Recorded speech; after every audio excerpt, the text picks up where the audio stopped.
Hello, and welcome back to the RKB podcast. My name is Noah, and I am joined once again by my cousin, Mr. Patrick J. Blanchard in Virginia, Mr. Barham Williams, Dr. Camden, and Mr. Evan Tuhig at home in Washington State, correct? Yeah, absolutely. Okay. And it's Thanksgiving Eve. We're just hanging out. A lot of people are enjoying family time. So it's just the four of us, but we're going to do a little more what we've been watching as we eagerly await our 25 for 25 holiday edition, which will be going down next week. As a reminder to all you boys to get your list in to myself or Mayfield, preferably, sometime shortly after Thanksgiving so he can get all the tabulations done. But yeah, now that Evan is back with us, I am very curious. You said you did go back and listen.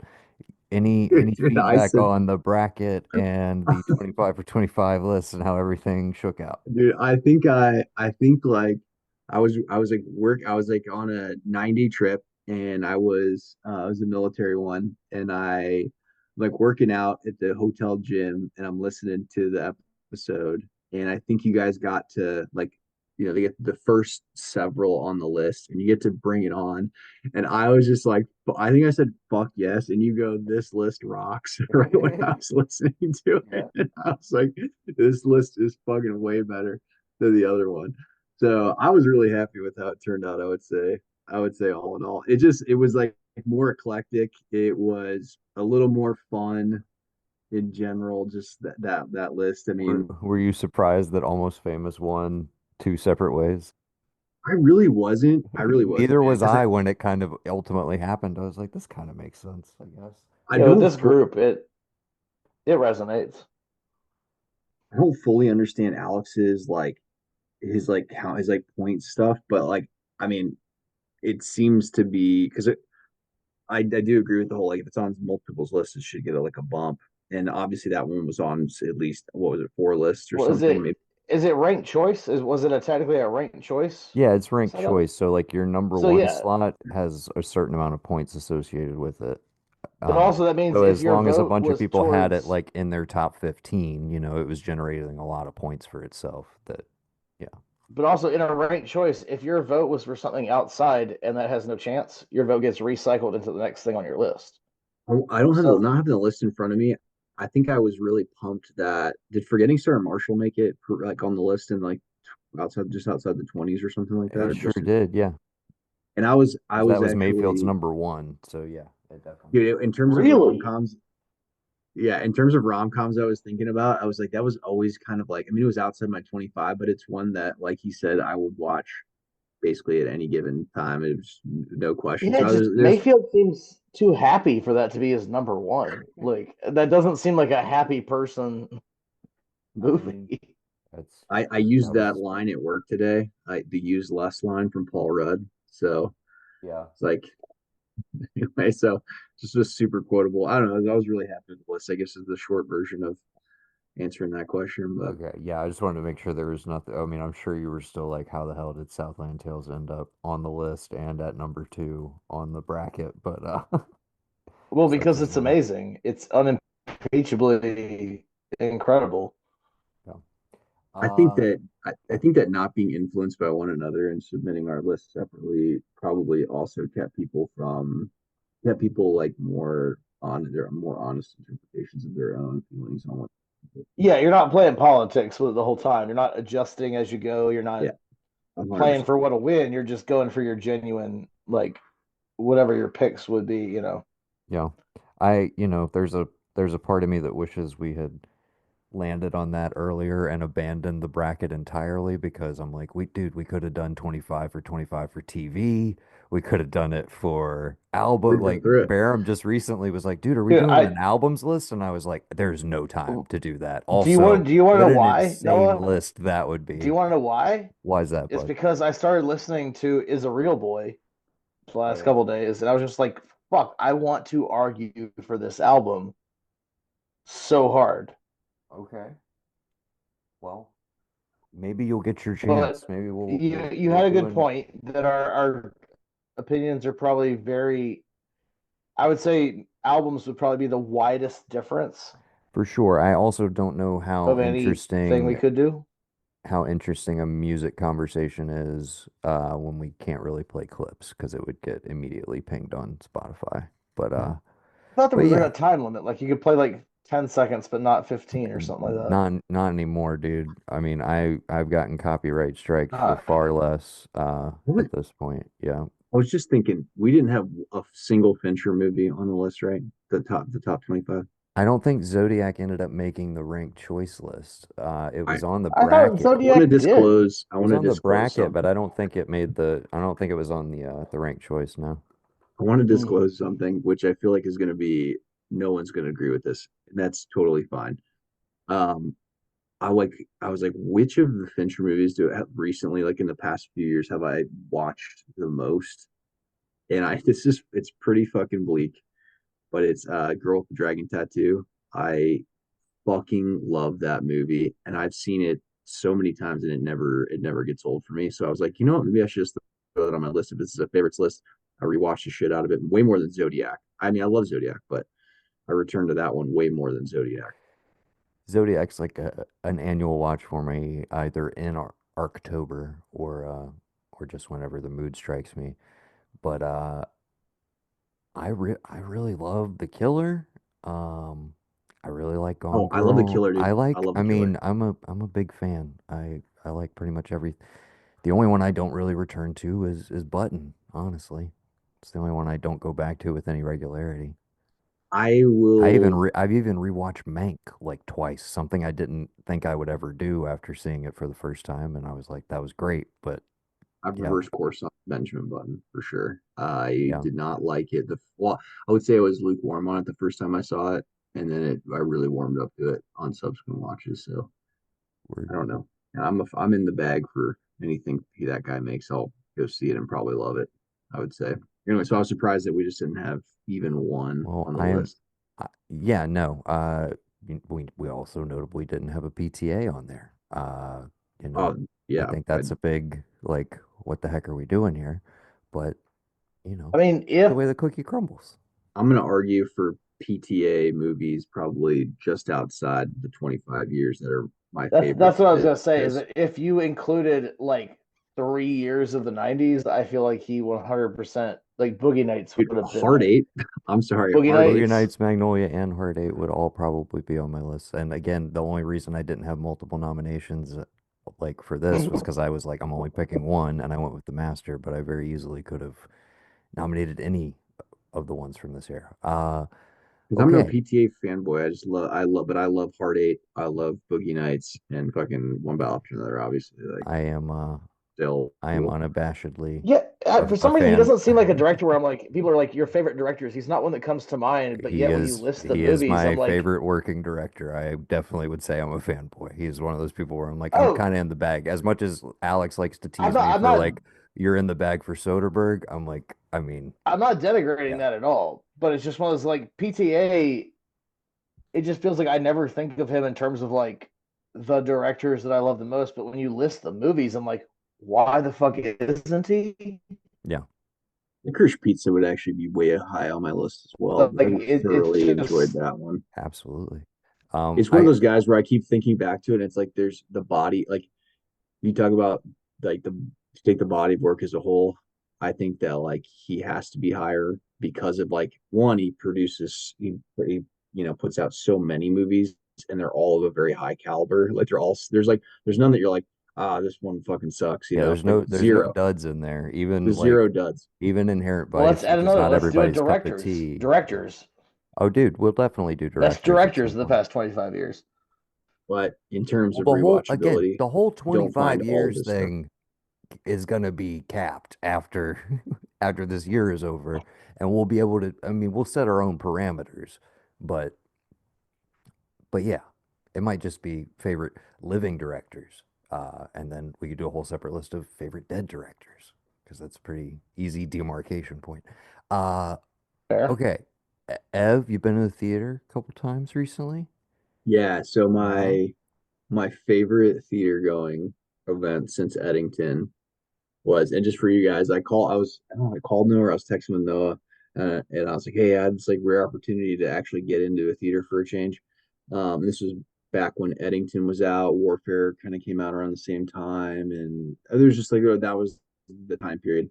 Anyway, and I said it was either Eddington or well, I can't even remember what the other one I asked you about was, but that doesn't matter. I was like, I'm not really sure if I should see Eddington because I've been seeing mixed reviews and stuff like that, in the theater. And he was like, do you like Ari Aster movies? I was like, well, I fucking love Ari Aster movies. He's like, does it really matter? Or should you go just make your own opinion? And I was like, all right. And so I kind of like begrudgingly like went and saw it thinking I was going to be disappointed.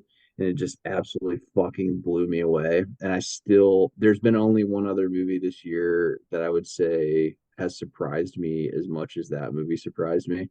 And I've enjoyed myself as much, which is Train Dreams. And more on that we can talk about later, I guess. But I remember, and then when I heard Gavin liked it too, I was like, on the last podcast, because I just, Oh yeah. that movie, this just fucking blew me away.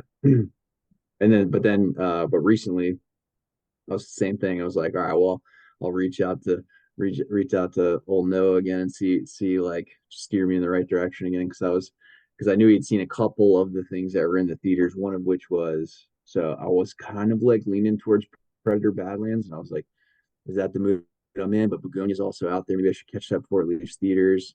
I heard good things.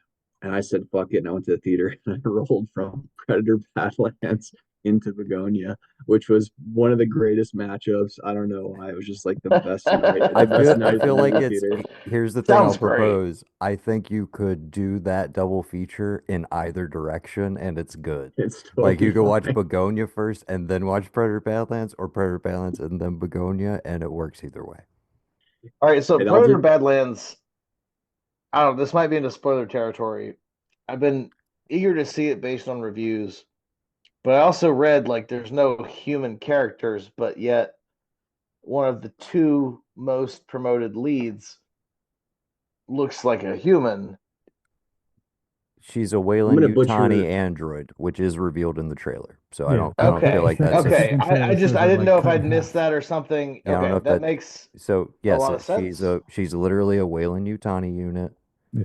So Um it's in the Alien universe. yes. Yeah, Okay, I they're am actually a they're little I more they're eager to mean see it bridging now. that gap yeah, more. They have before, but they're gonna do it again. incredibly tangentially, but yes, it's the best kind of fan service where it's like this makes a logical story point for like you want to have this character, like why not? It makes sense that Wayland Yutani would be on this planet. But yeah, no, that's and it's not really a movie to spoil, honestly, Barham. It's just a great fucking time. It's That's what I've heard. Is that first five it's just minutes. really fun. It gets back to everything that you love about those movies, but without doing anything that makes it feel like they're trying too hard. If you just like the first, I mean, I like Predator and I like all that stuff. I love Alien movies more than I'd say the Predator movies, but like, Yeah, so I would, for sure. but anyway, so when I go see this, I'm like also sitting in, I'm like, I heard good things, like it's probably going to be enjoyable. And 5 minutes in, do you remember when we were all 16 and went and saw, or whatever it was, and we went and saw 300, and you could feel the testosterone and aggression in the room rise by 50%? I'm like, dude, I felt that in the first 5 minutes of Predator Badlands. It was, Patrick, have you seen it yet? I haven't. That's one more thing I'm trying to Okay. hit this weekend if it's still in theaters here. I won't, I will say nothing more than I was like, they kind of reveal the direction of the movie. They just in the first few minutes, and it's moving at the right pace, and it like Okay. does not, there's no fat on it. And it's like, boom, boom, boom, boom, boom. This is what he's going to do. And this is what the point of the movie. And you're like, all right, cannot wait. I literally cannot wait. And it's kind of like origin. I don't know about you guys. I love any like franchise like that where you get to revisit some like origin story type situation, and they do it in the right way where it's like interesting and it's like showing you things you haven't necessarily seen before, and it kind of builds on the lore and all that stuff. Like I love Yeah, as that. long as it fits in with the stuff that's not like a complete reboot of the lore, I absolutely am down. Yeah, and that's essentially what I felt in the first few minutes. And I was like, okay, this is someone who's got an absolutely fresh take on this, and this is going to be really, really fun. And Did it you was. like It was. did you like Prey? So that's the thing, is I haven't caught Prey yet, and after I Oh, realized dude, yeah. that hadn't seen it. Definitely go check out Prey. yeah, and so it's on my Um, list like very high right now to go see. I saw Prey. They showed it at the planetarium on campus. dude, that's like, awesome to get to see it on an actually get to have a theatrical experience with it since it was released straight to fucking Hulu, which is Yeah, my biggest complaint with that movie is it's a really, really good movie that they kind of, I would say abandoned to streaming, but it did exactly what they wanted it to do. It was extremely successful on there. yeah, But yeah, I kind of wish they had done a re-release before Badlands dropped, but I didn't see any theaters around here doing that. yeah. We But didn't have any here. that would have been dope. Was it the uh was it the original cut or was it When I saw it, the it was the native indigenous language dub, the cut, indigenous dub? Awesome. Cool. and like they didn't tell us what it was. It was like uh, the emails that went out through the daily announcement was like they were like it was awesome. It was like a foreign language sci-fi movie that no one has seen in the theater, and I'm like, That dude. That's what the perfect. hell? That's perfect. Dude, hell yeah. That's awesome, man. I'm glad you got to see that. Okay, so Badlands was number one in the double feature, followed by Begonia. What'd you make of Begonia, bud? So I walked out. I walked out and I was like, I forget what else I was going to catch. Maybe instead of that, it was either Begonia or something else that was in at the same time, and it just so happened that Begonia was the only one that would have made sense Die time My wise. Love was the only other one you kind of asked That me would okay. about. Sorry, that's Yeah. right. But it just didn't work out time wise. So I was like, oh, Yeah. it's Begonia. I was like, I'm not mad about that. But we'll admit though that I've never been a huge Yorgos Lanthimos guy. Like I think he's fine. I laugh in his movies sometimes. I think the one that I found the funniest was probably The Lobster. But You're killing a sacred deer guy though, right? Kinda, a little bit. I didn't dislike it. I liked it fine. Yeah, I wasn't like I'm not one of the like in the bag fanboy type for yeah, you know. Anyway, so I go into this one with like not a whole bunch of expectations, but I felt of all of his and it's just funny to say this. They're all of his movies are pretty fucking dark when you but this one is by far the darkest but also the most straightforward in its in the way it tells its story.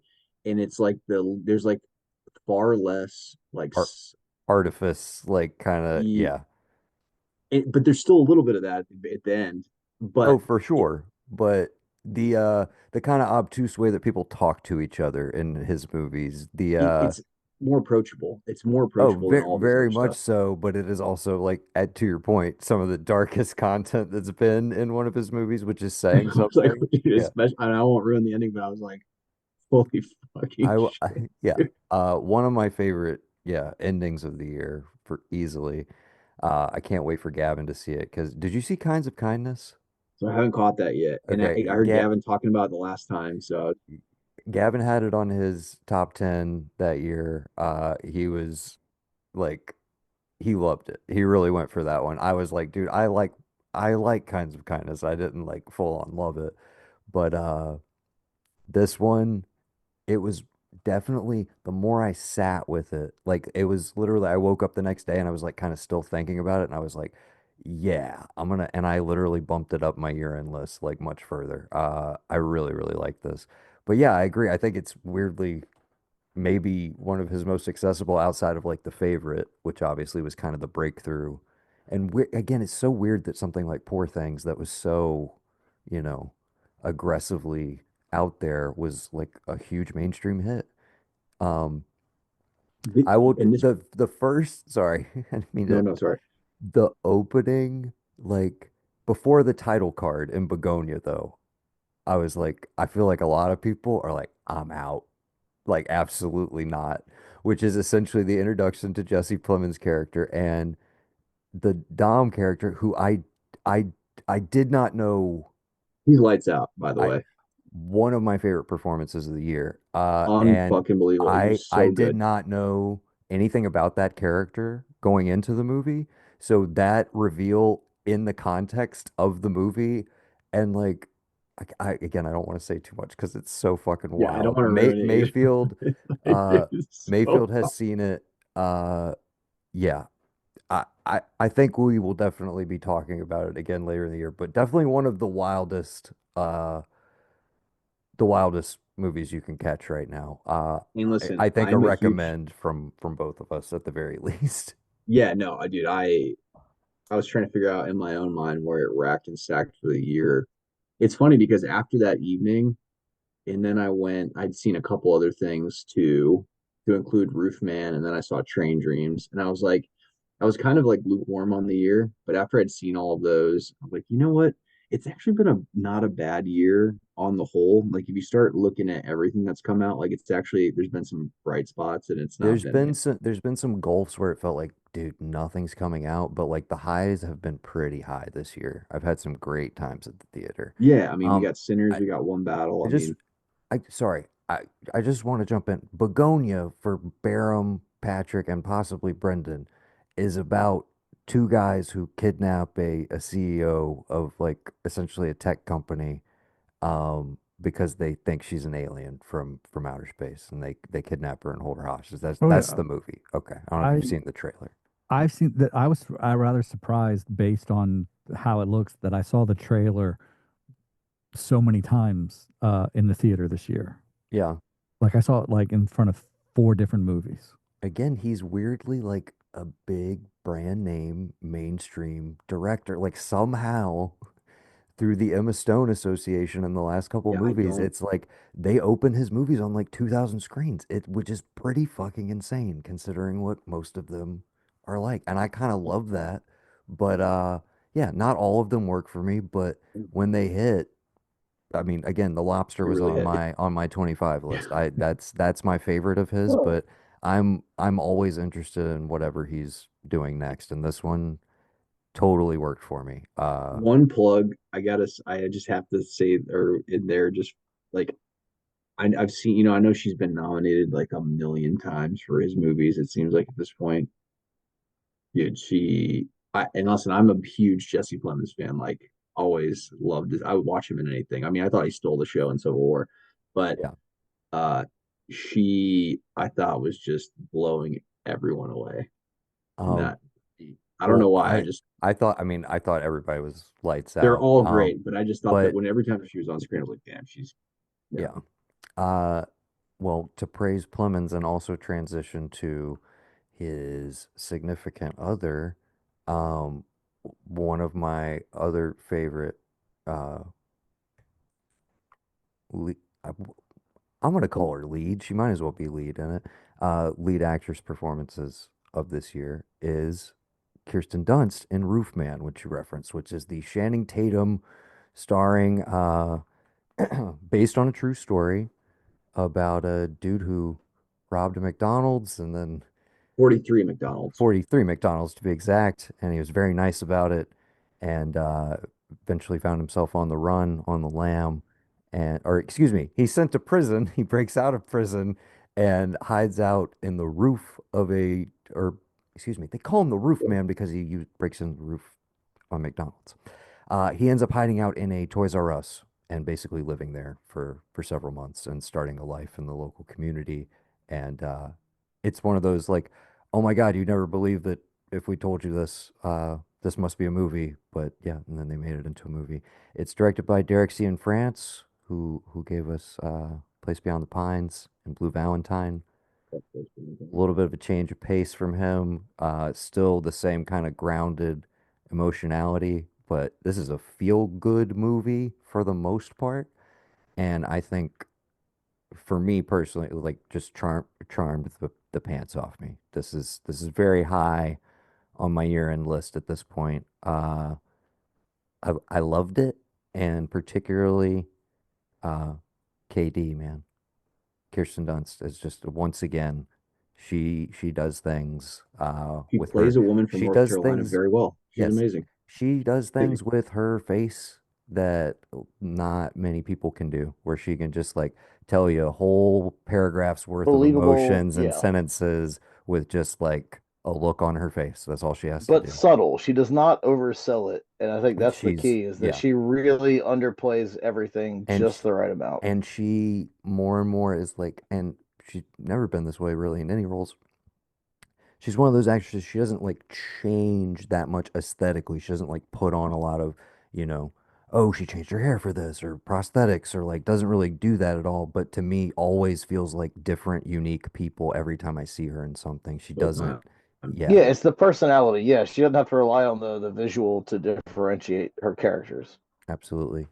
So I highly recommend Roofman. What did you think of it, bud? Sorry to like overpraise No, it no, not at already, all. but Dude, I thoroughly enjoyed it. I couldn't because I made sure I didn't read anything about the actual story before I watched it, and then hmm you know, I was like, where is this actually going to go? How is this going to end up? And when it tied things up the way that it did, knowing it was a true story, of course, it had to probably do that. But I was glad that it wasn't. I'm not going to almost spoil it, but like, I was very happy with how everything tied up, and I felt shitty like on behalf of him still somehow. I think they kind of want you to maybe oh because like, yeah, I felt all the things, man. I was yeah, like, and just again, the moments between them right at the very end, when she comes to visit him, I'm just like that's some of the it best fucking acting I've seen all killed me. year, Yeah, dude, it man. killed So me. good. Killed me. It It's so killed me. good. And Uh yeah, man. speaking of, I don't, speaking of things where you're like, oh, I might be bringing a little something into this movie, and that might be impacting how I feel about it. Him having a daughter who he can't see, he's like hiding in the bushes at one point. It's like, fuck, I don't know what that's doing something to me. I don't like Yeah, it. man. Well, I not to transition into even darker territory, but you want to talk about train dreams now? I was gonna say, I was gonna say that one another one where I went in having no idea what it was about, and Same, fucking by the way. can't. Oh, good, good. Because I was gonna say didn't like truly have the three act structure necessarily the way that you would always think of one a movie being like the transitions they're like so blended because it's like episodic in his life kind of. It's like anyway. Yeah, tell Barham and Patrick what it's about. Okay, okay, I've seen it. So, um, the movie is about it. So it takes place in the late, it's like was it 1890s, something like that, I think so. and Yeah. 1890s, and he's in the kind of the 93. Oregon, what's up, Brendan? Oregon, Washington, Idaho area, mostly Idaho, I think, but all that part of the country is kind of the same. Anyway, so he basically is a logger, and he builds railroads at certain points in time, and his life is kind of narrated, but it's based on a novella that's about like what 120 pages about a guy's life, kind of start to finish, who kind of doesn't necessarily do anything really significant in terms of like. I think that I heard someone say they wouldn't build a monument for that director said they wouldn't build a monument for this guy, but he had a rich life kind of thing. And that's basically it, just the story of this guy's life. And 2 hours essentially, an hour and 45 minutes. And Hour I had 35 no on the idea. dot. I literally checked when the credits hit. I was shocked that it was an hour and 35 minutes. Um, I felt like you had an experience watching it as opposed to like I know that people try to compare him to Terrence Malick, but I felt like it was tighter than a lot than like when you watch Terrence Malick movies. For me, at least, sometimes they're as much as I like they kind of sometimes I feel like they're a bit long. This one was just like felt like it had no fat on it. ponderous, some might Yeah, say. Not yeah, this I, one but had no some fat might on it. say. Yeah. Yeah, yeah, yeah. I just felt like this one had no fat on it, and it was just it moved at the right clip. And man, and here's the thing: there was like not one insincere note in the entire movie, and there's moments where like it could have like come a little saccharine and a little bit fake, and like it could have just taken so many missteps in so many places, and it never did once. And then there's that one scene, just when I was finally like, this is the fucking. I won't spoil my year unless, but I was like, the thing that blew me away the most is when he starts talking about the first time he actually like voices what's going on in his internal life. It's like it was like 7 or 8 words or whatever, and you're like, holy fucking shit! It just like I felt like I hit with a sledgehammer. I mean, it was unbelievable. The writing in that movie is the dialogue, everything, the lack of dialogue at times. I mean, there's not a misplace anything in that movie. I don't know. I was completely fucking floored by it. But I will say I was bringing something into the movie because I came back from like a 9 day trip. right? So I have to work. I have to be gone from home a lot, Mm. and that's the way I get paid. And when I come home, I try to spend time with my family, and we have lots of discussions about how much I need to be away from home so that we can do the things we need to do. Very fucking similar discussion. So like the first act of that movie, I'm like, this is the most romantic movie I've ever seen in my life, right? Like that's the feeling that I'm getting. And then the Hmm. movie takes some different turns. You know, I let you love the characters you meet throughout it. And then that second act, you're like, well, it totally changes gears. And then I'm like, man, I don't can this movie pull it all together? And then the third act, like, yep, this is fucking amazing. So I don't I know. I For me, it think was I think very, very high on your and Mayfield's respective year-end lists is what I'm expecting. And a movie I thoroughly enjoyed as well. And I would like to welcome to the pod Mr. Brendan Riley, who also watched Train Dreams, and maybe we can get his thoughts on it. Yeah. Noah and I talked right afterwards, and the first thing I said was I think it was it was odd how like such a such a dark movie, because by all means it is dark, um, can also feel and be so wholesome at the same time. Uh, it really was, and maybe it's just because of the humility of the main character, throughout all these trials that he's going through. Um, it was good. I really did like it quite a bit. The movie, I think, to be summed up and what it's about, it's about life, and it ain't always gonna roll your way. That's for sure. Yeah, I don't know. Has Patrick and Barham seen it? What'd you guys I have say? not. I have Cool. not. I have Yeah, so Really, not, we're no. kind of we're kind of dancing around. One thing I would like to highlight that might be a selling point for you guys. One of the best William H. Macy performances in quite some time. Okay.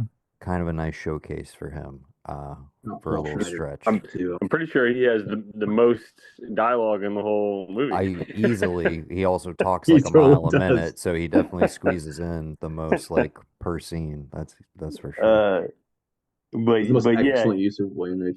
And I will also say currently, if I'm doing my personal like nominations for cinematography for the year, this is second only to like One Battle After Another in terms of my favorite like looking movie and the way it's shot. But just pretty gorgeous to look at. Unfortunately, it's on Netflix, and I kind of wish I was able to see it in a theater, but um, it is what it is. So, I stuck at an 8, and there's the reasons why. Let's just say it was a good movie. I definitely, like, if somebody's like, "Hey, I'm gonna watch this," I'd be like, "Yeah, you should do that." Like, you're definitely not gonna be not happy, I think, by watching it. I'm not saying that you should rush to go see it. I think after the second act, when you guys go and watch it, there was a little bit of aimlessness, and you're kind of thinking something may tie together, and it feels like they didn't know where to go with it to land it, in my opinion. Um, but maybe that was the point of it. Maybe I'm missing that was the There, point of it. That there you go. sometimes life is There you go. aimless. Uh, I don't want to so, ruin it. I can't wait to talk about it when we can't even not. yeah. but Yeah. Again, gloves will be off on year-end episodes. You can. and like Ev and Noah and I know what we're talking about, and like on rethought, I'm like, maybe that was the point of it. Maybe the point is sometimes you are aimless. I don't know. Yeah. One thing I will say, I mean, again, I highly recommend you watch it. Um, I never mind. I'm gonna save it. I'm gonna save it. I'm Okay. gonna save it. Okay. Uh, but yes, we recommend Train Dreams, Definitely, Predator you won't be Badlands, disappointed for sure. Really good. and Begonia. Predator Badlands and Begonia, both in theaters, and Train Dreams on Netflix. Definitely a shared favorite uh, across the network at the moment. So, anybody else got a recent watch? Anything they want to shout out? Are we doing just movies? Because I No, watched. Yeah. TV is on the table Oh, by all means. I did go You're to the theater recently, last night, and I saw the new. Wait, I know Barham's gonna be jealous. I saw the new Knives Out. Wake Up Dead Man. God damn it, dude. I was thinking about doing the theater release, but You said you were gonna go with your my whole family. family's gonna want to watch it. I So know. I'm waiting for the December 12th. We're gonna have a whole Well, thing. it's playing starting this week, I know. and it'll be playing for a bit. If you guys want to try and catch it in theaters, drive over to Columbia. Maybe. I don't know. My school schedule is wrapping up in the next 2 weeks. Um, but I had Well, I recommend just it, planned on watching it at home. and now I will spoil who the killer is and how they did it. If you do that, Noah, I will drive to Charleston right fucking now, and I Um, will assault you. That could be I fun for some people. I will just say this: I think fans of Knives Out and Glass Onion will be very happy with Wake Up Dead Man. I don't know what Perfect. else to say. Okay. The boy I from Thank you. Challengers is I So don't. up does the anybody street. else get Well, really does anybody else enjoy like the classic like Agatha Christie, Sherlock Holmes type stuff? I do. Yeah. The So new one dropped out were pretty good too. even just like so my mom has the whole like almost the entire Agatha Christie collection over the years. So now when I go on road trips, Chari and I'll like whoever's in the passenger seat will read it. Okay. I've gotten so into that kind of stuff and I feel like that whole I guess the duo as of this point, soon to be a trilogy, they hit that mark so well of just like the pacing when things are revealed. It's never uninteresting, but you know that you're never going to get the whole picture till the end, Yeah. but it still remains interesting the whole way through. I love that. That is one of my well, absolute favorite formulas. I will say, Um, without spoiling anything, that at this point between two Knives Out movies, uh, this being the third one, but in between two seasons of Poker Face, which he's a writer on a lot of episodes, and that's his I need to baby. watch that. You really do, Barham, because it's right up I your do. alley. But I'm sure it is. he has told so many of these stories at this point that, and they've all had this metatextual thing to them. It's like, I don't know, it's like, pun intended with this one, it's kind of God tier at this point, where Well, you're that just kind of like, goes to like the he's Agatha kind of Christie just thing, though. I literally mean, fucking with the structure and everything and all your expectations of how all these things are supposed to play out. And that was kind of the main joy of this one for me. And I'm kind of like, is it my favorite of the three? I don't know. I need to watch it again. But Ev, you mentioned it. My biggest thing, yes, Josh O'Connor, again, he's the guy. I mentioned this on The the real last deal, man. podcast, and he is phenomenal in this movie. It's his movie. He is the lead. Like Benoit Blanc is a supporting character in this film. Uh, but Josh that's O'Connor totally is the fine. lead, and he is phenomenal.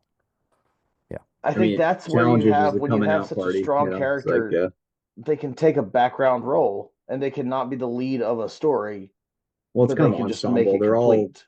They're all really ensemble movies. I mean, you don't have like a lot of weak spots in those movies. It's He's just like like No, exactly. And I think that's the Agatha Christie thing too. Agatha Christie wrote over 70 novels. Like you can't have them all be the same feeling where like this one guy is the star or this one person is the star of every story. You have to have some things where your known characters not necessarily take a back seat, but where they're a passenger. this one feels like it's also now because we have two Knives Out movies. We have a sample size and we have certain expectations. It's like now he's troping on his own tropes, Mm. his subversions of the tropes that he's just yes. That's where I think like on a rewatch, this might go like through the roof for me. First time through, I was like, dude, this was great. I had a great time. But I do look forward to watching it again as soon as it hits Netflix. So yeah. I will say Again, also on that glad they note, released that one. Don't know why we couldn't have gotten Train Dreams in the same theater. Don't know why they couldn't have made space for I that. will say though on that note though, in terms of the new things we've been watching, this is a Netflix. It's a movie my parents would want to watch, but I gotta say I really enjoyed it. Thursday Murder Club, Okay. about a bunch of retirees who investigate cold cases in a retirement home in England with Pierce Someone, Brosnan, guy who wrote that. Ben Kingsley. It's fun. It's a really fun movie. It is. I wouldn't put it up there with like the Knives Out movies in terms of like the overall quality, but Mhm. fun and something you could watch with your parents. Maybe a nice little Thanksgiving, Oh, Chris Columbus. That's what I family was thing. thinking of. I was like, fucking somebody, the guy who made Harry Potter made that movie. I was like, and Gremlins, of course. Sorry. I know that was probably It's just not the way it's one to. of those fun, like it's a fun mystery thing, and you like all the people already in it, so you're just kind of on board. Um, Even the villains, you got what's his name, the Doctor Who, Peter Capaldi? say that one more time. Peter Capaldi? No, the Christopher Eccleston? not Eccleston, but he's within the last three or four Doctor Who's. Hey, that's all I got for you, dude. He Capaldi the and other Eccleston. okay, the devil in Good Omens. I'm just blanking on his name right David now. Tennant. David Tennant. David Tennant. Yeah, you got David Tennant. Patrick. Damn it. Yes, you have David Tennant as a villain, which is just so fun. I love watching him play a despicable person. Uh, Mostly just because he seems like such a nice guy in real life. Um, but I would say, yeah, that's my for recent watching movies. I haven't watched a whole lot of things that I haven't seen before lately, but it's fun and also like yeah, just if you're with your family on Thanksgiving, like it's a good, easy like family watch. Word. Thanksgiving. Once again, a reminder to all of you gentlemen to get your holiday 25 for 25 list and send them to me and or Alex. I watched a great movie today that I'm not going to mention. That was a brand new watch that literally shot up very high on my list. I would like to No. say more about it, but I don't want to. I don't want to spoil it. Wait, why can't you mention Why it? can't you? Why would you bring it up then? Because I I want to mean, see it now too. Now I want to watch it. because Yeah, tell us, Noah. part of me is like I almost want you to wait until December, and now I feel like I'm overhyping it. It's called Christmas Eve in Miller's Point. It is available on We did Hulu, talk HBO, about and a this. couple That's right. other places. But Also, we're almost in December. We're like within a week of December. So What's it up? Yeah, and uh, if you ask my wife, Christmas starts on November 1st, so yeah, we're just I don't know that this is gonna be everybody's cup of eggnog, if you will, but it was like 1,000% my vibe, dude. Um, it's very like super low key, like very naturalistic. I had seen one of the filmmakers' prior movies called Happer's Comet, which is literally just this almost like you're just existing at night in a town where it's like you kind of go from character to character. It's like Linklater-esque, but like with a little bit of a remove, at least Happer's Comet was. This is a little more like not even plot driven, but it's hangout movie on Christmas Eve in like I guess it's upstate New York, and it's just it's cold. The lights are out. It's an Italian family and the extended family all gathering, and just like all age ranges, bunch of different characters, huge mosaic. You probably like don't know anybody's names, but it's just it's vibes. There's little tiny stories and just moments. But yeah, I absolutely loved it. I also recommend his prior movie, but it may not be your vibe, but yeah. what's the title again? Christmas Eve in Miller's Point. No. I'm all over that. Sounds great. Uh, but yes, and yeah, I don't want to say anything more about it, and I don't want to overhype it, but it totally scratched the holiday itch, and yeah, Well, I think that's what kind of what's special about holiday movies is that it's not about the quality of the movie alone. It's about the vibe and the feeling, and if you could just like sit down with the family and watch it, like there's a lot of other factors that go into a holiday movie. yeah, My family never wants to watch but Leaving yeah, Las Vegas with me, but I almost, I I don't want to almost, watch Leaving Las Vegas with you. I don't ever want to watch that movie ever again. I feel bad. well, 30 years later, I still feel bad. guys, the other reason I almost didn't want to mention it is because I'm like, you need to get your list done. And like as much as I would like for you to like go and put it on and support it, it's like spoilers, it's gonna be very high on my list. So I'm pretty confident it'll make the All right, 25. so So it's what, okay if you don't Noah, watch it, but like Okay. on that I note, love it. what are the parameters for the list? Is it Thank you just, for asking. I had the same question. We have discussed this on the pod, but to well, I wasn't here reiterate, last week, so that's true. To reiterate, holiday films, winter holidays specifically, Thanksgiving, Christmas, and or New Year's. No Arbor Day flicks, do people. the No films Arbor No Day need Arbor to flicks. have Day, no that? Passover. Not the Labor Day movie with Oh, Wait, Eight no Crazy Nights with Passover? Kate Josh Winslet Blanchett. and Brolin and Kate Josh Winslet. Brolin. Yeah. Um, No Passover? Is that exclusive? It's Like, okay to there's no kidnap as Passover long as they allowed? fall in love with you. we were trying to limit it to that, and within the last 25 years, those were the factors. And again, it doesn't have to be strictly a like explicitly this is a Christmas movie or this is a Thanksgiving movie, but you have to be able to present why it is a holiday movie in your mind and why it is on your favorites list. You can be broad, you can have Right. fun with it. The But only it can be parameters like, are the yeah, why you 25 like watching years this with your family, even and if it's not an explicitly Christmas movie or Thanksgiving movie. absolutely. But like you Okay. also want to stay like you want to stay kind of close. You don't want to like completely abandon the concept. It's not just like movies you like to watch around the holidays Okay. exclusively. I'm saying those can be on your list, but like we are shooting again for like Christmas, Thanksgiving, New Year's. But I'm This is saying Okay, going to don't be a have lot harder because I got to those say, I do holidays don't not need to take generally. place in the movie, correct? Those say hol again, Evan. those holidays do not necessarily need to take place within the movie, right? Like if that movie is clearly You just be prepared to argue why it oh, made oh sense okay, in your mind. fine. That's literally all we need to leave it at. Okay. Barham And and all I have to Evan, say is make your list however you want.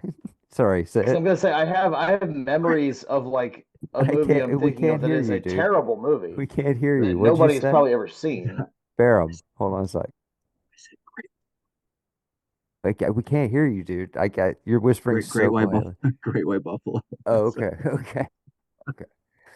that's Um, a Oh, I great was white. thinking of Why do you keep whispering it? Great white buffalo. Great white buffalo. I'm thinking of a Hallmark movie I watched with some friends years ago as like we're gonna find the worst Christmas movie we could possibly imagine, and I watched it, and absolutely. You can do it was a trash great time. picks. You can do trash picks. You can do Wait. ironic picks. We can put it. We can put in Hallmark movies.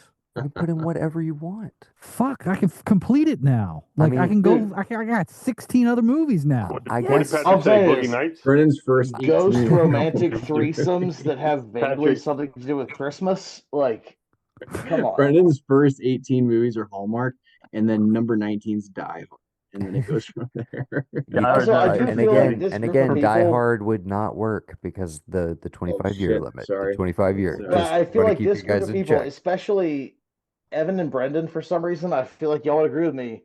Sometimes you watch a shitty Hallmark movie as a joke, and you get a little choked up at a random moment, and you're like, "This is a terrible fucking movie." I don't But watch it like, as a joke, Barham. I watch him because I like him. goddamn right. You know what? Yes. I do like Live him. that truth. Live Yes. that truth. And if we really wanted to extend this, Boogie Nights has some Christmas I was decorations throughout the I was movie. thinking, Also not in the 25-year range. But that's Not the even great thing about close. Hallmark movies is that they make like 25 movies a does year. the Yeah. does the Gambler count the remake as a New Year's Eve movie? I just kind of love that movie. Anything. If you want to argue that it's a great New Year's Eve movie, by all means, do what you got to do, guys. Make your list, put them on there. My list is complete, dude. And I started looking. Alex will eviscerate them as only he can as he counts down the list. You guys know how it'll go. I mean, He'll, it's gonna be fun. his whole little rundown will be a movie that most people don't respect. I'll just wait till the next time I tattoo him and I'll take all that aggression out on him for whatever he says. Patrick, what's your number one, man? I'm really curious about this. I can't throw it out why now. are we spoiling each other's lists? Because Patrick's number one is gonna be, I feel, Awesome. it's gonna come. I'm gonna be like, dude, I didn't even think about that.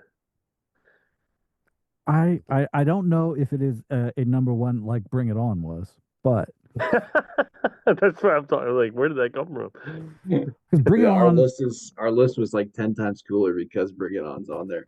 That was Bring, literally, I think, the most excited I got that entire time. But what a It nice gave it surprise. some flavor. It gave it some like, yeah, it added flavor and diversity. It balanced out the list.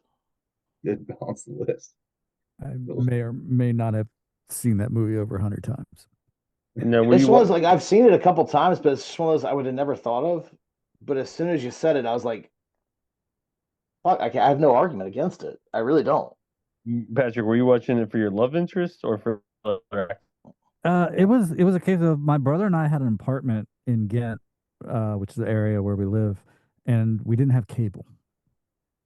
And he had a DVD player, and it was like we would go and hang out at a coffee shop till 3 o'clock in the morning, come back, watch Bring It On, go to work, rinse, repeat.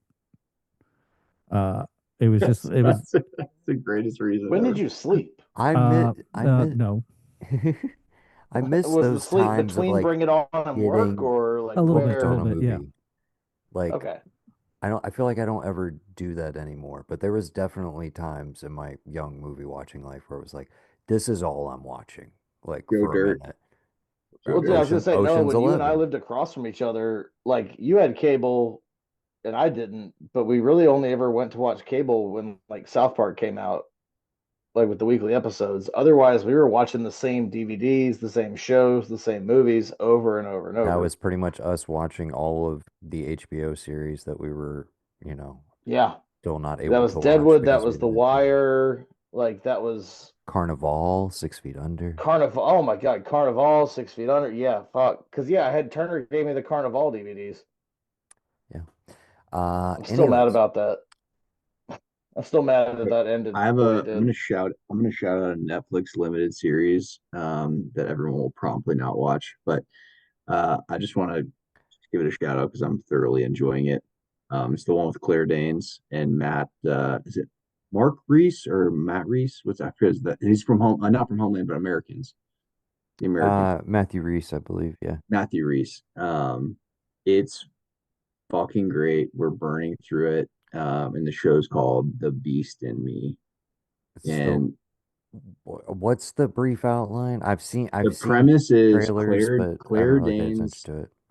Claire Danes is a writer who is her this isn't spoilers or anything. Her young son dies and her wife has left her, but she's like a Pulitzer winning writer who's got writer's block, and she lives in this neighborhood with like rich people and her house is dilapidated. And then this guy moves in who's very wealthy and he's under suspicion of killing his wife, and she meets this guy under not great circumstances and then kind of like tells him to fuck off, and then they eventually start a conversation which turns into her writing a book. That's the premise of the thing, and a whole bunch of other shit comes out. I'm like it's actually kind of great. I'd like We to would burning. I'd like to pose a question to the Gen Xer in the room.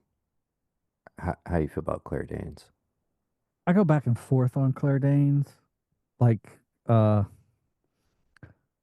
I mean, she's a I may 90 or she's may a not, 90s institution though. I may or may not love me, some my so-called life. That's why I I, asked Patrick, because I know you, dude. I'm like, I feel like he's got to have some love in there for her at some point. we may or may not have gathered in the common room in the dorm to watch it. A whole Broke group down of Palace, us, dude. mostly girls Hell yeah. and me. Um, uh, no, I feel at times like she should have had a different career. She is a weird one. Yeah, That's why I asked, because I'm like, what happened there? Because every time I see her, I'm like, I'm like, she's great. yeah. Did you see Fleischman's in Trouble, the Hulu one from like 2 or 3 years ago with her and No, Eisenberg? no, but that That that was sounds pretty. like it should be pretty That was good. pretty great.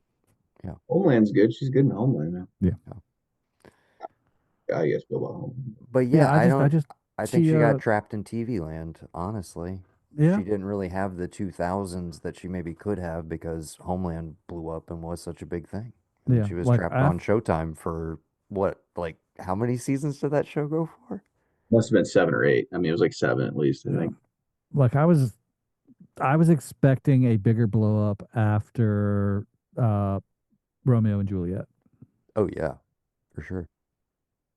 Trying to think of like what's right after that that like doesn't. I guess it's Broke Down Eight Palace seasons, that doesn't hit. 8 seasons of You Homeland, by the know, way. Broke Down Palace not really hitting, which is like that's her in the lead with like Beckinsale as the unknown. You Yeah. know, Vaughn's in that movie too, right? Vince Vaughn's in that movie. uh, no, it's Bill Pullman is the lawyer. The one with Vince Vaughn that you're thinking of, it's oh my gosh, very similar, but different. I cannot remember the name of it. As we say, same, I'm in same. the middle of something, but Oh my I can gosh, do it's it. gonna haunt me. It's something like Lou Diamond Phillips is in Broke Down Paradise or Palace. something, isn't it? Um, hold on, dude. I'm gonna find this for you. You guys vamp. I'm gonna find that movie. God, Bill Pullman is so awesome. Have you guys watched The Sinner? Sinner, the TV No. show? It's kind of like it's like an anthology series where he's solving crimes, but he has a fetish, an S&M fetish, like a really hardcore S&M fetish, and but he's a detective. It's fucking great. It's so good. Oh, oh, Return to Paradise. Okay, okay, okay.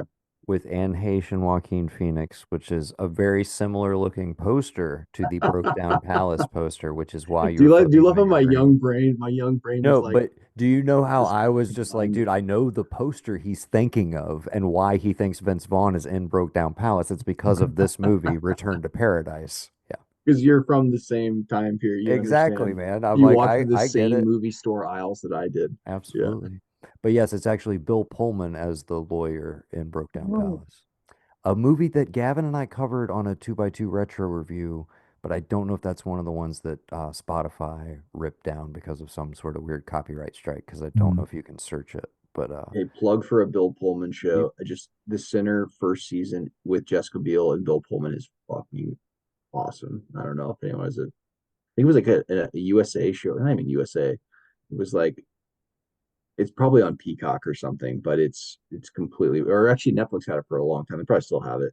But no, I was telling them that he's a detective with an S&M fetish solving like a really confusing crime. That's hmm Bill, that's the premise of the show, and it's fucking phenomenal. pretty solid So setup. I think they shot a lot of it here in Charleston as well. Um, Brendan, did you mention you've seen some, you had a TV thing that you wanted to mention?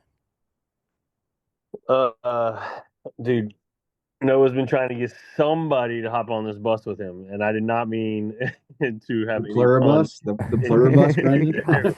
when I said that. I hopped on the pluribus, and man, it's good. It's good. Oh, what a You know, shock. What a shocker! The greatest. it's I don't know. I don't know how much you want No, me to talk about it because you've been waiting for somebody to notably, watch it. Brendan has not watched Breaking Bad, which is I why I haven't seen. also I've wanted to never. highlight this because he is into Pluribus. He is now On your watching it. knocks, Brendan. Never seen Breaking Bad. No. Brendan, It's okay. you It's okay. if you have like a Neither have 4-day I. weekend that you Patrick can just give hasn't seen up, it either. do it. Binge the whole thing. It's Patrick's gonna show up at my house. He doesn't even know where I live. He's It gonna show up at my house. Pat, it lives up to absolutely every expectation, and then you have to watch the movie that came after it. So yeah. So I was in Tahoe for a convention a couple years ago, and I got sick right when I got there. So Tari had never seen Breaking Bad, but was there with me, and there happened to be a marathon AMC that we caught fairly early in it. So the whole weekend was basically being in a hotel in Tahoe, just getting hammered and binging Breaking Bad. Well, you know incredible. what? You That know sounds what? like an It amazing, I is will binge. I will binge amazing use of Breaking your time. Bad. I it is fucking the most do I'll that bingeable on repeat. show ever. I'll There's make you no guys. show Well, that I I've don't know. ever felt Leftovers. more inclined to just Leftovers was keep pretty going. bingeable. I finished that in like 24 hours, and I was Did Leftovers home. you? is very Oh, dude, bingeable. Yeah, leftovers. no, that's another great one. But Leftovers. if you if Leftovers you is one felt of that the way about the all-time Dynamite. leftovers, greats. But You I'll could tell you go this. through Breaking Bad in a 3 or 4 day weekend. You can go through the entirety of it. Okay, you know what would actually be an amazing podcast is if we went through all of the leftovers Oh yeah. with all of us, including Gavin, because we're all ostensibly super fans, and then we also get Mayfield on here, the one guy who's like, doesn't really do it for me, and who we can What?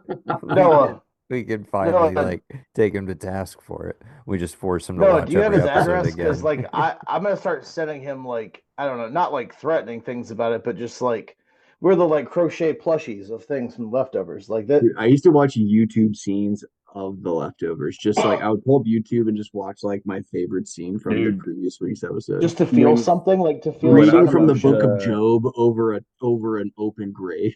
Just, when I was watching it, dude, Noah and I God, started dude. sending each other YouTube videos of specific scenes. There's a couple of times that we sent each other that just being like, "Yo, this scene right here, dude," and it there's not a beat in the leftovers that I feel like I missed. It was so good. 10.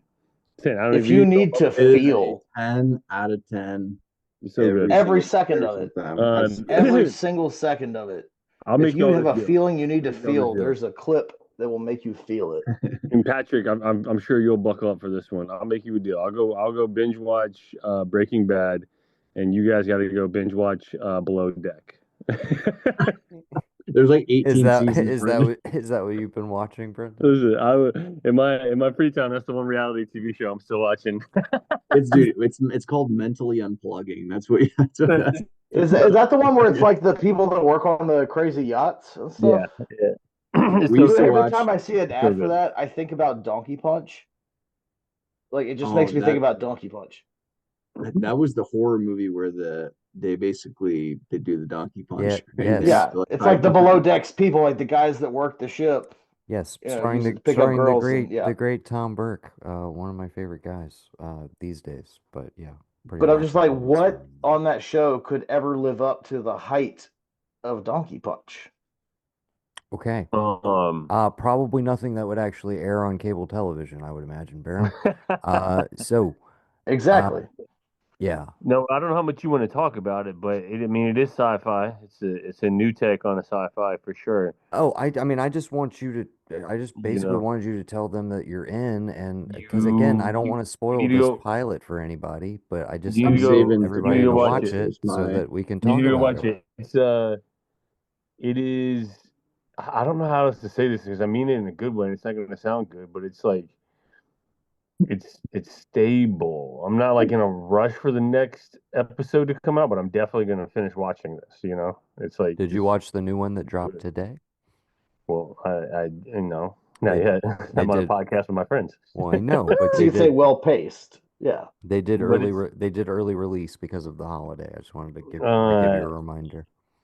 we have another friend that a few of us on here know, Evan, Nicholas is watching as well, and Nick and Noah and I've been bouncing things off about the two of them, and everybody's in, man.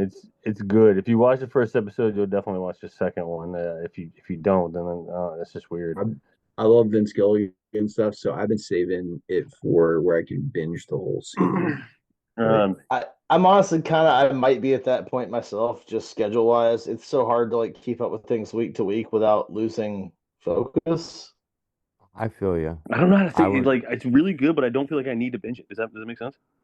No, Like that I don't. means I that agree. I'm enjoying the week to week experience of like I hear you. where's it going? What the hell's Yeah. going on? And like I would like to be able to talk to more people about it week to week, but I guess it's I just me hear and you. Brendan. That's all good, guys. If you want to wait and No, binge I it, that's tried. cool. I tried. We had the whole thing with the Apple thing. I really tried. catch me at the end of the season, though. I'll be right there. I'll be. Well, Listen, when But you're I'm in the also last just like episode, I I'll be am on the so last episode.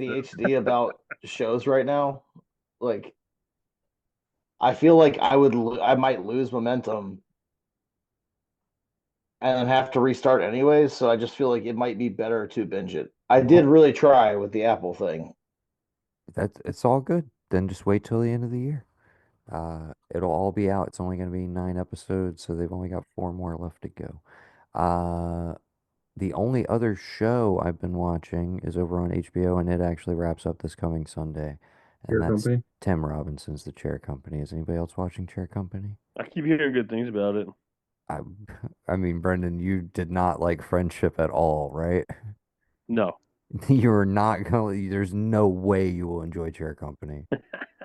Just you, no. It's don't even it, waste my time. He's got to be your cup of it's tea, I it's guess. so not your vibe, dude. Yeah. Heard. It is. I mean, it's. I think you should leave, but with an HBO budget. I mean, Gavin and I are we're having a blast. If you guys, but yeah, he's not for everybody. I fully recognize that, but he's. I mean, I think he's one of the funniest guys on the planet. Personally, I love his shit.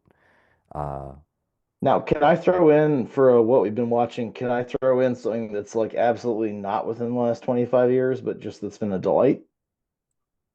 we're just talking about stuff we've been watching, dude. There's no 25 for 25 right I now. mean, We're not usually doing I a have a list. Okay, Kurosawa movie to throw in, but Yeah, I just because I didn't was just rent gonna one say this I week. recently yeah. found I love old Law and Orders, and last year I went through a whole thing, but you couldn't get anything earlier than the 10th season. However, this year on Hulu and I think Disney as well, they have the entirety of Law and Order from season 1 through 20. How far have you gotten? I started on season 4 and I'm currently in season 7.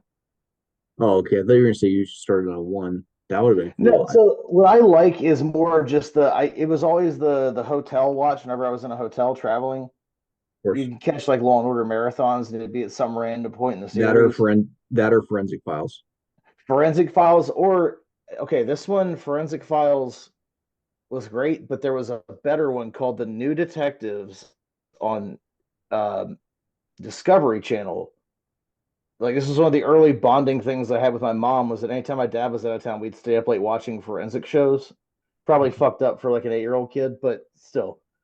Um, can't Still in find it vogue. anywhere. But it was so good. It was all about like the weird forensic shit. I remember having to be like, "Mom, what's a prostitute?" And mom being like, "Don't worry about it. You'll learn later." Lady of the night or But Nando. no, I've been very much enjoying rewatching like the early like mid '90s and early '90s Law and Orders. It feels like yes, it's a little propaganda, but it is also like it's just a nostalgic thing. It feels like being homesick from school in middle school, and like It's you just turn comforting, on yeah. TNT in the middle of the afternoon, and you're looking for something that's not like The Price is Right, and you're gonna find Law and Order. You're gonna find It's Lenny like Briscoe. it's like watching House. I feel that way about Oh watching God, absolutely love House for the exact same reason. House is kind Some of of those awesome. USA shows, Burn Notice, some of Burn those Notice is USA good. shows in that era, Monk is the other one. Monk. dude. My It's all mom and about I Royal fucking Pains. love Monk. That Royal was Pains. There you go. uh, Dead Zone. USA brought it. They really did. Now they're on Peacock, I assume, right? I think most of them, yeah. I don't know who bought out who, but there's all sorts of mergers, antitrust laws going away with this It's been administration. weird, So yeah. it's all going to be one network soon. We'll all just have to pay $100 a month for all of them. So, but No, it'll be two networks so they can keep eking up the price a little bit. that's It'll true. always be You two, do so need some competition. You got to they have some can feign competition. competition. Yeah, that's our way. Any other any other I have movies, just I have just been TV to the shows? exclusion of all else. I have been doing a Stranger Things rewatch. Yes, I will have. Are you're have you completed, and did you complete in time for today's release of the No, first I have chunk of 4 episodes left of season 4. Would Uh, you say it's worth going back? I don't think I ever watched past the second season. I may have watched a little of the third, but not enough that I remember it. Is it worth going back into to dive into to? if you're a fan, yes. If you have I drifted enjoyed the off, first not season, but I was really. never a super fan to the Mhm. level of a lot of people. And then for me, like I have to I powered through season 3 because it's my least favorite. See that, and then I think that's as good as the show ever got, and it's been. I thought 4 was the big drop off, personally. Uh, See, 3 for me, it's just a neon fueled fever dream. Sounds like my See, cup all of I tea, really baby. remember is season one. but it's kind of in that spot where it's like it could be perfect just as like a lone standalone season, but it also leaves a lot of openings for you Yes, could go a lot of ways, but also it could go very badly if you do choose to go certain ways. that's how I felt. That's how I feel at the end of season one for me. Is so it drips 1983 so much. That's why I love Yeah, it. It's my favorite. I Oh, the whole everything has been, let's be clear, everything has been diminishing returns since they continued the show beyond the yeah. first season. And then I have a weird thing in that I have age connections to various characters. Like Noah and our cousin and uncle are the same age that Steve Harrington was when he was on. My friends from high school, older brother and his friends that I hung out with are the same age as Mike and the kids. I'm the same age that Erica was in that, and my brother's the same age as the little sister Holly was. He was 3 in '83, just like the character. So as it's going, it's like I'm the same age as one character, so I got a through line. My cousin is the same age as character, so it's there's this weird. that makes a lot of I'm sense. connected to it, Hmm. but I just like season one. It's sometimes like with Alien Earth, like it's 10 episodes. Man, that should have been great in an hour and a half movie. Yeah. And then sometimes an hour and a half movie would be great for a season. And sometimes a season would be great for 5 seasons. Like this is one, it's like if they don't stick the landing, it would have been a great, perfect one season. Yeah. And then they I just really kept felt like going. that first season was a great season. Like I wouldn't Yeah. want to see that first season in an hour and a half movie. I feel like Yeah. it used the time of a full season very well. It did. It did. And the other ones feel rushed. My favorite episode in season two, in many ways, is the episode that everybody else hates. You're gonna I have to love the refresh one my when memory, but L11 goes off and goes off with the street gang with the other psych oh, user. okay. Yeah, yeah. Oh, okay. Yeah, the one episode from season two where it was like, okay, they're never, let's never reference that again for Yeah, the Oh rest yeah, of yeah, the why did show. they just drop that storyline? I forgot about It that. was yeah. totally about And to be like uh, young mutants, like, this is why I totally love X-Men, it. basically. It is totally a backdoor pilot, which is just so indicative of the 80s. So many shows have backdoor pilots that are never picked up, where they only have one character, one main character from the show in it. Like there's this show that girls loved called Anna Green Gables and Anne of Avonlea. But the main actress on that was only in it because the backdoor pilot that she was in from Facts of Life didn't get picked up. Hmm. I spend a lot of time I mean, in a on way internet that does searches. feel very like I like that it feels very 80s in the way that it was done, but at the same time, I'm kind of past caring about like spin-off. Like if I see a spin-off of a popular series that did get picked up, I'm kind of disinterested Yeah, because it like Better Call Saul is probably the only one, and that wasn't really a spin-off so much as a prequel sequel. yeah, But where like I'm like, okay, this makes sense to tell this story because Better Call Saul wouldn't even, and I haven't finished all of it because time, and I need to go back through and watch the first few seasons again. But it's about so much more than just like one character spinning off. It's about like the backstories of everything and like the context that came into the story you already know. yeah. So that doesn't really feel like the same thing as a spin-off. Yeah. Um,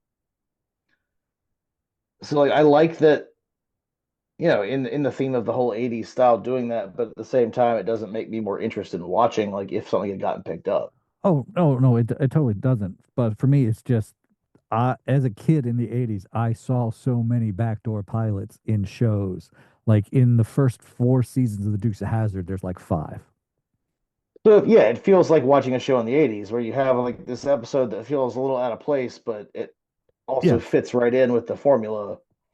totally for me it was totally indicative of that feeling. A lot of people hate it because it's like so out of place, and I'm like, no, in a show about the 80s, this is totally an 80s move. Like you're either in on the joke or you don't get it. And see that, yeah, that because that makes me think like they weren't ever really thinking about a spinoff. It was just we're gonna do this because this is what a show in the '80s would have done. That's how I felt, and it just then that's how I view it, and I love it for that. And I really do appreciate that because that's a whole other level of like the meta. Because it's Stranger Things more than anything I've seen in probably the last 10 years felt like it hit an audience of people slightly older than me. It's like I was born in '90, so like I appreciate a lot of '80s things because I saw them growing up, but I was never watching TV in the '80s. But the people that were like within 10 years of my age, older, it felt like it hit them in a whole other way. Yeah. So I can very much see how that would just really be tied into that whole like we're playing on that '80s nostalgia just in a little subtext meta way. Yeah, and that's why I love it. How you feel about the '80s is how I feel about the '70s. Since I was born in Fair enough. '75, so there's a lot that I don't. I'm nostalgic for a time I was never in. The Stranger I mean, Things I was used to able to feel that way make about everybody '60s, feel that but about the '80s, which is why they caught on so much. Is that they loved the '80s so much that they made people who never touched the '80s, Yeah, feel oh like they yeah. Well, no, it felt like the new Americana. Like it feels like up until that, like the idea of Americana was the '50s, like that post-war thing. But it feels like Stranger Things brought that into the idea of classic Americana was the '80s, like before technology got super crazy, but a more modern version of that Americana. yeah, and it helped that the earliest Xers were turning 50 right around then. Uh, so they were experiencing it. I turned 40 ish right around then. So it was a thing. And all my college friends were like, "Hey, have you watched this yet?" And I was like, "You know how I feel about when people pressure me to watch things. That means that I don't." And they're like, "Screw your usual passive aggressive bullshit, Patrick, and watch it." And I was like, "Okay, So, BJ, I will." so I'm gonna point out something that like everybody's already pointed out.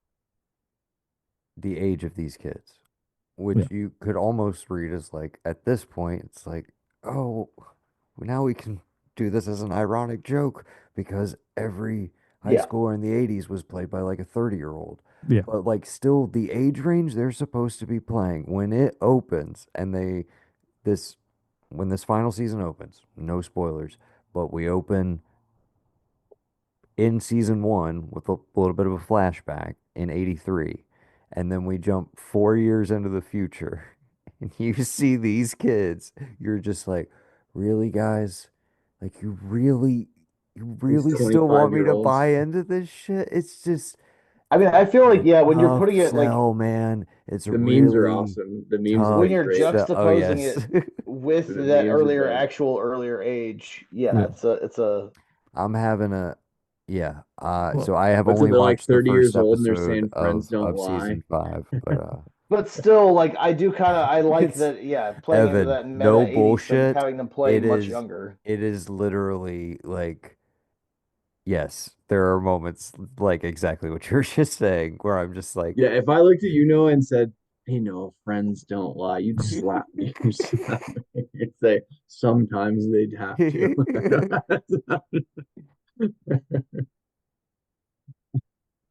Oh I man. like I But want to yeah, see Memes are that play great. out. I'm going to, begrudgingly finish up this show because I feel like it's, unfair to at this point sit from the sidelines and be like and talk shit about it when you know I'm gonna finish it. I'm gonna see it through. I'm still kind of on the In the fence because back it feels in like my it heart got of so much hearts, hype. I would love for it to somehow turn me around or for me to find like moments in this final season where I'm like, you know what? They did recapture the magic. But I'll be honest with you, I'm not very hopeful. I, So Hey, I well, it will recapture some of the magic. I don't think it will recapture the magic because as each season has gone on, it has gotten excessively more bombastic in such a way yes. that the simplicity of the first story can never be brought back. And It's a that's what made the common first And season yeah, so good, was it was they simple. screw I up. don't know It's a that you ever common TV. can really regain the magic of a season like that. Like shows like Breaking Bad, that magic continued because there was no magic formula. It was them writing themselves into a corner Yeah. and desperately trying to scramble out of it. No, it's what Patrick was saying. It's the scope of the story, right? Because with Breaking Bad, they were able to keep it focused enough because he's an incredible writer. He's able to keep the Yeah. focus where it needed to be on the things that made the show electric, right? It wasn't You about a can gimmick or like a theme. Well, no, it's like the Stranger Things cast got so big, and the story was trying to cover so many things, and these characters are spread all over the United States, and I don't know. That was how I felt about it. I don't know, Patrick, if that was what Now you were trying now to make. it's like eating its own tail, That's yeah. honestly, because it's had to establish like all this deep lore for itself, and Yeah, now everything has to like retroactively be like, well, all of this every season had this deep meaning. The kind of bullshit that like, so many narratives do, where it's like, hey, all of this stuff mattered, even if it like doesn't make any logical Well, sense. that's And it was interesting very because much like like Better Call you were Saul making this went up back as and you went established along. lore, but I never felt with Better Call Saul like it was establishing lore that didn't belong. It never felt like they were retrofitting anything to change anything that had already happened. They established lore, but I guess it was less lore of the world and more just the backstory of the people specifically. Stranger Things is very comic booky in that, hey, we're showing you this now. You didn't see it then, but it was always there, despite the fact that this complicates things and layers things in a complicated, heavy-handed manner. And that's a big problem. Yeah. I mean, I can watch it with my rose quartz colored sunglasses and just feel the happy vibes of a show that I love, or I can be critical. That's the war I've constantly been at for Yeah. every season. Yeah. Like every time Gavin and I talk about it, and Gavin has always, you know, he's he'd be the first one to tell you he's the more nostalgic of the two of us, and so he, yeah, I mean, But I usually also it's feel my like with the second comic watch book of a season thing, that I become critical. yeah. like with a comic book, it feels like that's almost expected, and that like you don't even have to force it. You can just rewrite the lore and have it be its own like spin off, its own little sub story that Oh, doesn't have to line up with other things but it sucks because so that's. much. But I mean, I feel As a like with heavy comic comic books, book that's guy, it sucks so established. much. Like with a TV show, you can't have a season be like, oh no, this is just based in a slightly different reality. You can't just do that. Noah said it last time though that like the whole prison storyline. I mean, I felt the same way. It's like, dude, one episode. It's just they're It was dragging just it bloated, out. and like honestly, as soon as they announced, hey, the final season, part one, A. It's like, fuck, dude, just wrap it up, man. Part B, I was just like, The Dave Chappelle even skit, the Oh, the wrap releasing penultimate, it like up. Jesus. and releasing the run times along with it. It's just like but they have to make it an event. They have to make it Well, this but it's big the same way thing. all movies these days have to be 2.5 fucking hours, and we can't edit shit down to be like less than two. As it turns out, movies move way better that way. Anyway, No, I honestly, having Or worked as a as I in a always say, creative field, the best lesson I've ever heard from anybody is kill your babies. Write everything, and then you have to cut, cut, cut, cut, cut. That is how you will get the best results. Is not by being given the freedom to do as much as you want. It's by having to cut harsh things that you don't want to cut ends up with the best results 85 to 90% of the time. That is what's going to give you a better result. I miss 87-minute comedies. I loved Yeah. 87-minute comedies. we don't make comedies anymore in this world, unfortunately. That feels like I just actually speaking of comedies, did anybody see Good Fortune? I was hopeful for that one. That one came out, the Keanu Reeves one. Have not seen that, no. Mm-mm. He's like an angel or something. I don't know. Oh, that looked really. I was really excited about it. I haven't had time to made time to go see it, but Spoke too Porky. I soon. That love might be I some like Keanu. comedy Porky. still. I love Aziz. I love Keanu. I love Seth Rogen. Every part of that looked amazing. That might meet Well, your 87-minute comedy, it Patrick. did I think it's it, it did nothing to help the case for theatrically released comedies because it completely fucking tanked. Nobody I saw feel like that they movie. Really? never they didn't market the shit out of that. Like it I was saw a felt like it's lot on social media for it, did but you? I saw I was most of what I missing out on saw that. on social media, but I will say for a comedy with those names, just those three, Aziz, Keanu, and Rogan, it felt like I did not see as much as I would expect. Like it was all just Instagram trailers, but that's just fed to me because I liked the first one I saw. So I didn't see trailers on any streaming services. I wasn't seeing ads for it anywhere else.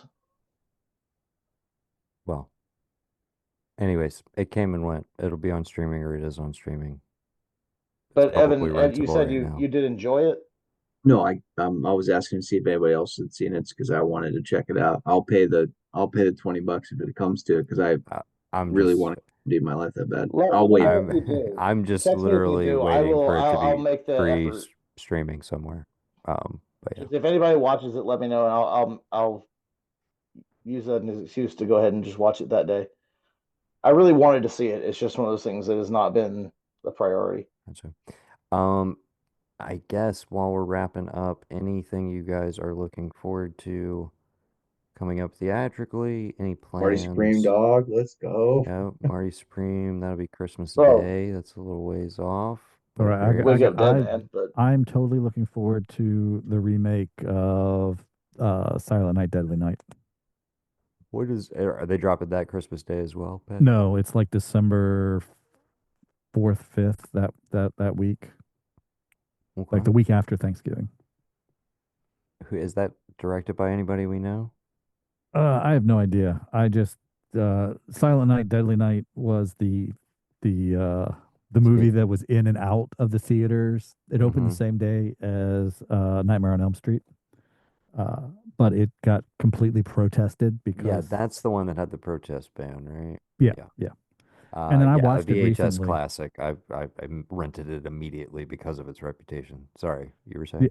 Well, I didn't see it till like last year finally, and I'm like this movie's I don't understand why it was protested. Like uh, there are other Santa Claus killer movies that are way worse. Yeah. And I'm excited that there's a hopefully a very tasteless remake because I like tasteless remakes of tasteless movies. All right. love I it. got Well, another one. keep an I eye got out for another one. that. I want to see that Predators documentary. The one about all the Chris Oh Hansen. yeah, about To I Catch a heard a lot of good Predator, and things. yes, Yeah. I would like to see that as well. What is that coming out on? I think I don't know. I will look it up for you guys. Continue. I love that kind of documentary. My only issue with some of those types of things is when they start like paying people to do interviews, and it like Well, I think it was like no, Fire it's Festival. 12. Hulu paid people to like be interviewed, and it's like it kind of taints my Testament view of of the Manly. documentary. Testament of Manly. I and Hamnet. I do want to see both of those. Listen, I'm not a musical guy. I am not a musical guy. I can't do it most of the time. Like Greatest Showman, people talk about how great it is. I just felt like a slog to get through it for me. I just don't know. I just like have like this wall. And I Mm-hmm. anyway, I've enjoyed. I I'll go think see a show. I'll go see a show like on Broadway and enjoy it. Like I've done that several times. I'm like, oh, it's yeah, cool. But like, man, I'm fucking watching a musical. I just very difficult for me. that's a very good. Like, so I've enjoyed two musicals that I could think of.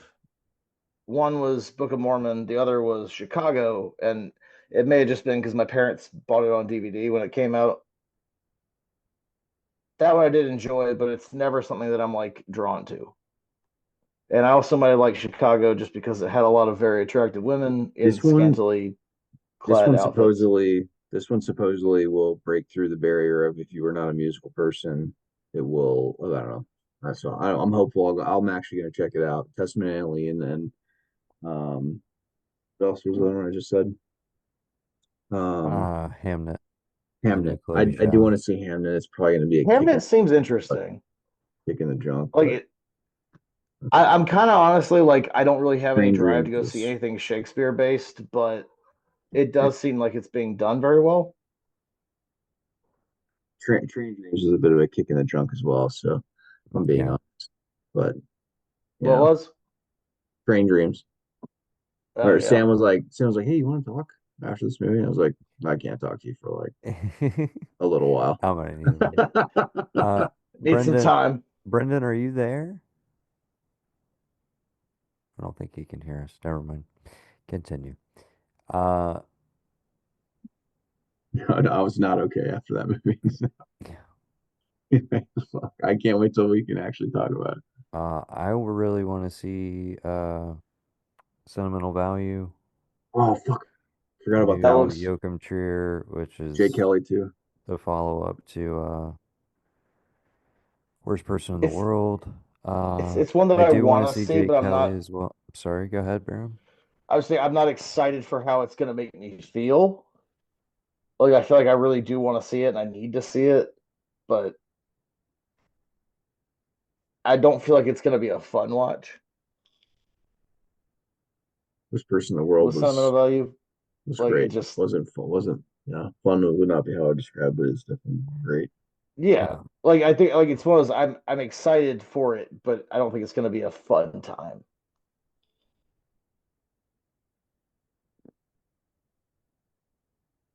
Any other ones you guys want to shout? Did you see Jay Kelly yet? Is it on Netflix yet? No, I don't think it hits till December. Okay, I do want to see that too. That is Although I definitely on heard my list. The new Bound by.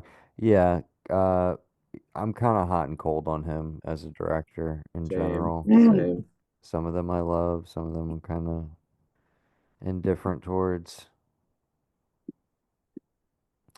Uh, oh, guys, just a reminder, if it is playing near you, December 5th, Kill Bill, The Whole Bloody Affair, Volume 1 and Jeez, Volume 2 smashed together, new start to sequel. finish. Ugh. Like I have a tough choice that night. Do I do that or Santa Claus Conquers the Martians? I think you go see, I think you go see The Whole Bloody Affair. Is it The I big recut? screen. Is it I was recut? going But the I other would. way, but It's recut together and there's added scenes. Yeah. Okay. Oh, dude, that's a no-brainer then. I'm not There's sure. a That's yes, a there's an no-brainer. added But I anime could win trivia sequence and that's never been prizes. seen before. when is that happening? When does that come out? That is December Number 5th. fifth. Oh I shit, I'm hope not gonna somewhere be anywhere around that would here have is that. I hope somewhere around here is doing it. I don't know. Maybe Uh, Columbia might, but Hey, and then it's something I final feel like shout out. Richmond would definitely have. One final shout out. I watched The Predators with Adrian Brody. I heard them talking. They were racking and stacking Predator movies on. Predators, the Nimrod and Tall Robert Rodriguez produced one. Yes. Yeah, it's kind of fucking awesome. Super fun time. Yeah. It's kind of awesome. As far Yeah. as sci-fi action movies go, pretty fucking solid. Yes. One of those every once in a while we get a John Carpenter movie still, even though he doesn't make movies anymore. Every Yeah. once in a while we still get a John Carpenter movie. Yeah. Predators is a John Carpenter movie. Good. That's why I love that one. Yeah, pretty great. Who are you? Did you go back? I'm a war criminal from Africa. It's like sick. Like, tell me no more. I know all I need to know about what you're about to do. um, have you gone back and watched Predator 2 since watching No, Badlands? no. Since watching Badlands, I think I'm gonna go back and I'm not even sure if I ever saw Predator 2. And now I'm Dude. gonna go back and watch all of them because I'm a fucking Yautja fan, dude. Let's go. Dude, the Want to earn first Predator my 2 just had cloak, its baby. 35th anniversary. That's right. First one, Stone Cold classic. Second one, I genuinely do think one of the most underrated movie. Like, gets such a bad rap, and I think it rocks. Like, I Do you love guys it. watch the Do you guys watch the Schwarzenegger clip talking about how he's pulling pranks on Ventura Oh, on the with the Predator yeah, set? with the Good. biceps and everything. Yeah, God, great just stuff. an awesome movie. Awesome Yeah. cast. And of course, Brendan, are you there? Yeah, I'm gonna be honest with everybody. You're Uh, taking a shit. Hold on. Please do. No, I fell asleep. It's all good, dude. Fair, fair. We were shouting Oh out shit. things that we're excited for coming up. I assume your number Oh yeah, you one, you you already know, Noah. Noah can Av read my mind. So Avatar Fire and Ash, which Oh, drops fire dude, on the how could I have 19th. forgotten? Yeah. fire and fire and ash. That and Bone Temple, but Bone Temple's next year, so Bone Bone Temple, Temple Bone will be cannot next wait. Sample, year. I'm so Can't stoked on. fucking wait. well Yeah. hold But up, yeah, hold up. Don't skip over definitely. Fire and Ash first, y'all. That's coming out in December.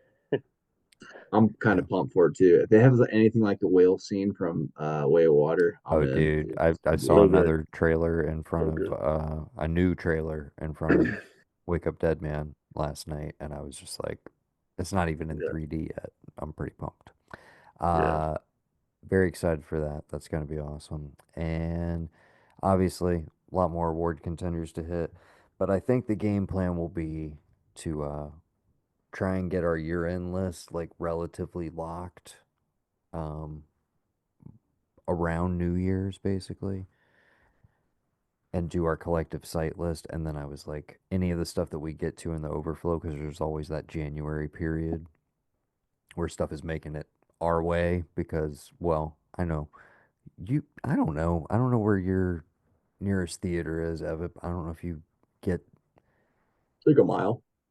but I'm saying, I don't know if you get more like small releases in your Oh, megaplex so or I'd have anything, to or go if to it's hard to Seattle. like, No, I yeah, have to go to Seattle for that, and that's that's like what I figured. trek. Yeah. Yeah, And that's the same thing here is it's like a lot of times, it's out, in limited, but it won't trickle down to South Carolina for like, 3, 4 weeks sometimes. So I mean, you there's have to go to definitely going to Columbia be, probably, right? To catch a lot of stuff. Like, dude, like, Columbia, Charleston, or Greenville. Yeah. dude, no, I mean, that's the thing though. A lot of stuff, I mean, I'll check just like in general, because obviously there's plenty of stuff that I'm willing to drive for, but, um, yeah, usually if it's not in Charleston, it's also not in Columbia, unfortunately. Uh, but yeah, we'll try and get most of our stuff done right, right around New Year's, and then any kind of overflow in that period, as I mentioned, we kind of want to explore doing the award show, which is where you could kind of Gavin talked make about room it a for little bit those. last time. Yeah, Yeah, if you guys send out I'll definitely contribute if you yeah. guys have a So one. holiday lists, and then we'll be right into. I think we're gonna start as far as year-end stuff. We'll start with television. So as you're thinking and as you're finishing up some shows, uh, think about where it ranks. If you don't have a full 25, obviously that's like what the overall site one will be. But as many as you have, as many as you watch this year, if you want to rank them and submit them. And if there's ones that like you genuinely didn't care for, but you did watch, like you can leave them off your list. If you don't have like a full 25, like if you don't want to mention them, that's totally fair.